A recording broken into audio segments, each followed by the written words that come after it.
Good day, everyone, and welcome to this episode of Inspire with Christopher Williams.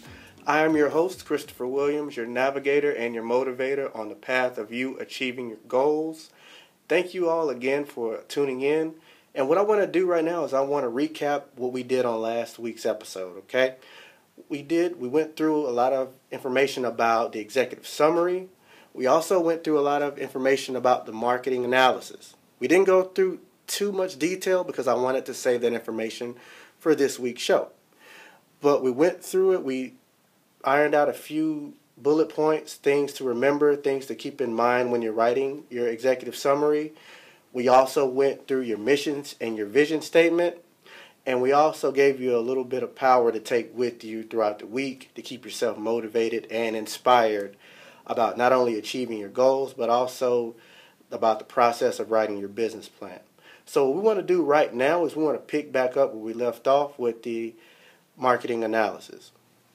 This week I want to talk to you a little bit more in detail about your SWOT analysis, and I also want to talk to you a little bit about something called risk mitigation, or as I like to call it, the what if of your business plan. The SWOT analysis, as we mentioned last week, involves your strengths, your weaknesses, your opportunities, and your threats. These are all very important pieces, as we stated last week, for the simple fact that you want your investors to know that you've already done your research. You're not just out here, shooting blindly in a can or anything like that, but you've actually done your homework, you've done your research, you know your market in and out as much as you can at this point, and you want to let them know that you know that as well. One of the best things you could do for someone who's investing anything in you, whether that's money, whether that's time, whether that's talent, is you want to be transparent with them. And that's what this SWOT analysis is intended to do. It's intended to paint a clear picture of what is going to be something that's going to be beneficial to your business, what's something that may be detrimental to your business, what's something that's a potential opportunity for your business, and what's something that may be harmful or may be seen as a threat to your business. Now remember, this isn't something that's kind of deter you from doing your business plan at all. That's not what this is for. It's just letting them know, okay, this is what we may need help with, and this is what we may be able to venture into as well down the road. Now, let's talk about the strengths of the SWOT analysis. When you think about your business, whether that be something in regards to you providing a service, maybe you're doing something where you're providing or you're selling a product, something that you're selling, something that you're providing. This is something that's going to be what makes you strong, what makes you you, and why they really should invest in you instead of somebody else. So some strengths could include things such as location. Some people are just located in a great area, or they intend to be located in a great area. Maybe your potential customers are surrounding you. You don't have to move. You don't have to do a whole lot of online things because your group is just right there where you are. That's something that's considered a very good strength, okay? This is also something that you would want to highlight in regarding your SWOT analysis. You want to make sure that you sell yourself. You want to make sure that your potential investor knows that this is a good investment to venture into. When you also include the strengths, you also want to make sure, like I said in the other episode, you want to make sure you use a lot of action words, okay? You want to use a lot of words that show a lot of good foundation, show a lot of things that you've already done to make them aware that this is a good thing to invest into. Now, when you go through and you do your weaknesses, this is a very unique situation because a lot of times you don't think about things that you're not good at when you're preparing a business plan. So don't get sidetracked through that, okay? Just make sure when you look at your weaknesses, look at things that you may not have originally seen as a part of the process for you. Some weaknesses could include something where, you don't have a lot of staff. Depending on what you're selling or depending on what your service is, it could be something that once it catches on, you're going to need a lot of hands on deck, if you know what I mean. So a weakness could be maybe something in regards to very limited resources or very low staffing. So you're just letting them know that, hey, once everybody sees how wonderful and amazing we are, we're going to eventually need to look into increasing our staffing. or increasing our resources, a little bit after we've gotten started. Opportunities. Opportunities are always fun because everybody likes to know, hey, we could always do this, or we could also look into doing this. Some people call these things byproducts. If you look at a lot of companies, they have a byproduct or another business or a side business that spawned off of the original business. So opportunities could also be something along the lines of, well, a lot of our customers buy this once they buy our product. Or a lot of our customers go here once they leave our service industry. For example, let's think of a common industry now, hair care or hair salon. When you think of a hair salon, you think of women who come in there, end of the week, they're going to have a great time. What do most women like to do? They like to bring their friends with them. They like to make a play date out of it. Or they like to have girls' night out. So if you're in a location that's prime with shopping and good food, good restaurants, these are all opportunities for you. They could be new marketing opportunities, right? If someone purchases a hair package here, they could get a discount somewhere else. You never know what could be an opportunity for you, but it's good to think of all these things. Let's also think of, lastly, threats. Now, a lot of people don't like to think about threats right away because they're like, well, I'm so excited about doing my business. I don't want to think about reasons why I shouldn't do my business. But that's not necessarily what a threat is. A threat is something that could potentially decrease your sales, not stop your sales. It could potentially decrease your sales or be harmful to you. For example, if you're out, let's say for instance you're a barbershop, okay? You do great work, you have great stylists, you have great barbers, you have good reviews, but guess what? So does 10 other barbershops in your area. That's an example of a threat. A threat is anything that could potentially cause you to decrease sales or could potentially cause harm to the profitability of your business. Now, your SWOT analysis is not something that has to be pages and pages long, okay? More so, you just have to take the time to do it and the time to research and the time to really think about your business as it relates to other businesses, okay? What separates you from the next business that does the same thing? When you're doing this, don't get overwhelmed. It's not as difficult as it may seem. Like I said, I'm here with you throughout the whole process. Facebook.com/Williams Inc., OneWilliamsEnterprises@gmail.com, and OneWilliamsEnterprises.com. I'm always available to help you through the process. Once you get done with your SWOT analysis, one thing you want to also talk about is something called risk mitigation. Risk mitigation is something that's very important in your market analysis because this determines what you're going to do if something happens. To keep it simple, I like to call it the what if of your market analysis. Let's say, for instance, your industry starts to decline a little bit this year or the next year. How are you going to make up for that loss of sales? How are you going to make up for that amount of investment from an investor? How are you going to recover from that? This is very key to your market analysis because it makes sure that your investor knows, A, they first thought about this. They're not just, have their heads in the clouds and think about everything's going to be perfect. They've actually thought about what if things go south? What if they lose revenue? What if you lose someone on your staff? How are you going to make up for that extra work? Or how are you going to make up for that extra money that has to be made or that has to come into your business? The risk mitigation part of your business plan is one that can kind of be a little bit difficult for the simple fact that you can't foresee everything.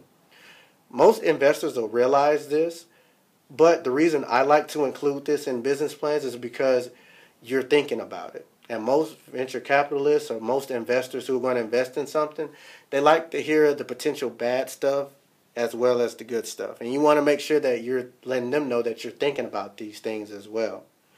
Now, when it comes to your risk mitigation, it's important that you lay out a plan just in case, which is why this part can be a little difficult, like I said before, because you're thinking about a lot of things that may not occur. This technically is, you can kind of consider this as a part of risk management if you're still in the business world already, where you're thinking about things that could happen if something else happens. Let's say, for instance, you have a keynote speaker ready to come and give a speech. Well, risk mitigation would tie into that as, what if the speaker gets caught in traffic and is late? Or what if something happens to the speaker and he gets sick? What are we going to do? That's the mindset you have to take in regarding your risk mitigation plan. Now, like I said, you can't see everything, but I'm always here to help you out, okay? Let me know if you have any questions. Drop me a line if you just want to know, hey, Chris, what should I really include? This is kind of an innovative industry that I'm trying to jump into and I can't foresee everything. That's absolutely fine. The main part of this is that you're thinking about it, okay? You're thinking about it. You're trying to get your ideas on the table. You're letting them know, as far as your knowledge goes, what could happen. And just with any other part of your market analysis, this could be done through simple research. You're just starting off, so you don't have a lot of resources at your disposal. You don't have a lot of income to invest in a search engine of any sorts. So just use what you have. Google, some things may be online. You can also do some research at the library. I know a lot of people really don't use libraries anymore, being that, we're in the age of technology. But you'd be surprised what you can find. And just ask other people. You never know what type of knowledge they could pass on your way if they just know what you're trying to do. Now, after your risk mitigation, you're going to jump into the next part, which is your actual marketing plan. The marketing plan is basically the footwork of your marketing analysis. It's kind of like the planned attack of how you're going to go about marketing yourself, marketing your business to your potential customers. Within the marketing plan, you want to get a little detailed to how you're going to go about getting people in your doors. Let's say, for instance, you have an industry that reaches people, nationwide. A bakery or something where people can access you via the web and maybe partake in your services via the web. So a part of your marketing plan could be the use of social media. Definitely utilize those free resources that you have at your disposal. Things like Facebook, things like Instagram, Pinterest, especially if you do baking or if you're a cook or if you're a chef and you're selling recipes or something, those things are a no-brainer to use. You want to make sure you're using the free stuff. That way you can free up your budget for the things that are going to cost you money down the road. Things like supplies, things like other search engines, or things where people are going to have to really kind of invest a little bit in you initially before they can get your service. Make sure that your marketing plan is as detailed as you can, but also utilize the gift of your business not being in existence yet if you're kind of a startup. That's a good benefit to have, because the thing to remember is that you don't have the initial backing that you would have if you've been doing this for a while. So use that to your advantage. Let them know that, hey, I may not have some resources right now, but I'm going to use what I have. And ultimately, that's going to get me to a point where I can venture off and use more efficient and effective resources to reach my target audience. Utilize these things, kind of become a student of these things as well. Facebook has a lot of tutorials. Instagram has some options out there of how to do things, how to reach people in certain areas. The use of hashtags and social media is a big do these days. Make sure that as you go through these things, you're doing as best you can, but you realize that you can only do so much. I would always say make sure you utilize the fact that you would need some help from your investors. Get them involved. That way they can see some footwork that goes with their dollar amount. Okay? For me, I like to know that someone needs my help if they're going to ask me to invest in them. Something like, hey, we would love to have your help in this part of our marketing plan, or we would love to use your resource that you have for us to become even more effective at what we do. That's basically the main idea of your marketing plan. You don't have to make it too long, too drawn out, because like I said in the initial episode, you want to make sure this sounds like you, okay? This is your business. This is your marketing plan, and this is going to be the way you initially see yourself as being successful. So don't use a lot of fluff, don't use a lot of big words, and don't be upset if it doesn't come out to 5 pages. Your marketing plan may be 2 pages. Just remember, the marketing plan is a small part of your marketing analysis. So the more content you have going into it, the easier your marketing analysis will be. And just also remember that this is just a plan of attack initially to get those long-standing customers in your doors and to keep them coming back for more, because your company is a pretty big deal, right? And you want to make sure that your investors know this as well. What happens when soldiers come home? Brene Foundation offers hero support to ensure that our heroes abroad can continue to be heroes at home.